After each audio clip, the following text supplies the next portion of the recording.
All right, hello everybody, Colton here with Hotshot Off-Road, and today we're going to take a look at these two lights.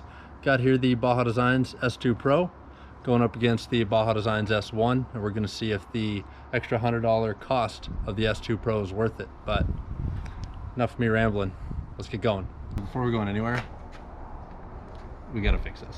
Why? Because my OCD cannot handle that. Can't wait to pick out the song that's gonna go with this little stupidity. That should be something like a little sad. It's gonna be like carnival music. Or sad. Because you're a fucking clown.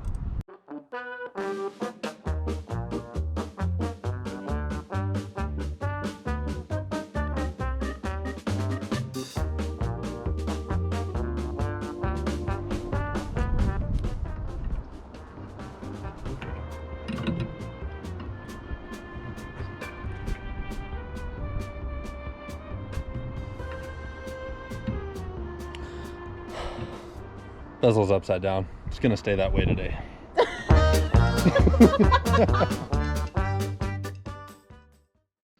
All right, I figure that's about enough screwing around for now. Let's take a look at what you all came here for. So what you're looking at right now is a pair of Baja Designs S2 Pros.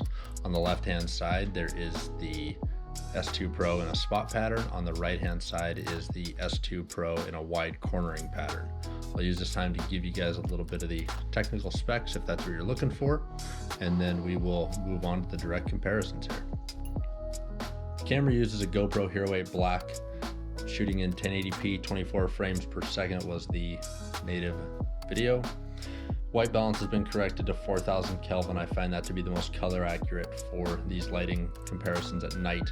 And then the ISO is locked at 1600. Well, you'll notice that does introduce a little bit more graininess into the video, but I think it makes a little more accurate of a video and a little more accurate of an experience. Comparing the Baja Designs S1 versus the Baja Designs S2 Pro, starting with the S1, raw output 2375 lumens. Dimensions 2.1 inches square. The draw on these lights is 20 watts. It's one single chip running at 1.45 amps. The S2 Pro comes in at 2450 raw lumens in a body 2 inches by 3 inches. Power draw 24 watts, 1.7 amps with two 12-watt chips. If you're interested in either of these units, I recommend to head on over to hotshotoffroad.com for the most up-to-date information. Starting out with the spot pattern here, you're going to notice that it looks like I'm driving on two separate roads altogether. I do wise up here just a little bit if you stick with me, and I move over to the edge of the road so that the S1 and the S2 are in the same location on the road, lighting up that foliage on the side.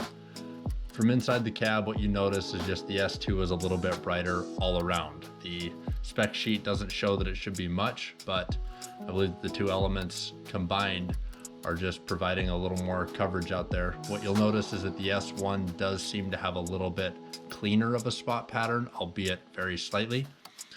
And you can see that the S2 Pro does push a little bit more light out to the sides. Between the two of these, I think the spot patterns are actually pretty closely matched. Taking the move over to the wide cornering patterns, this was where it gets a little more separated.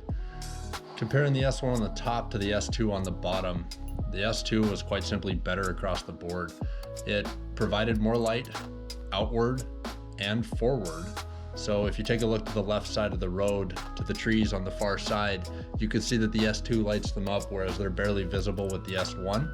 You might be thinking that the ISO was turned up or adjusted because of the additional graininess with the S2. That's just from simply the additional light being provided into the locked 1600 ISO to get a clean view of what the S1 is providing. All right, so well done on making it to the end of the video here. As you can tell, I did not remember to make an outro, and I'm gonna apologize post-production for the robot voice during the ride-alongs. I'll certainly work on that moving forward. So since we're here, I might as well show you all the mess that we made putting this review together. We've got a couple open boxes, mess of nuts and bolts, and maybe a couple things that we're working on moving forward. Again, my name is Colton with Hotshot Off-Road. If you like what we got going on here, I'd appreciate a subscribe and maybe even a like. Comment down below, Please do not continue to rub in the fact that I did have a robot voice during the voiceovers, but let me know what we can do better here and any suggestions you might have. Again, I appreciate you tuning in. Take care.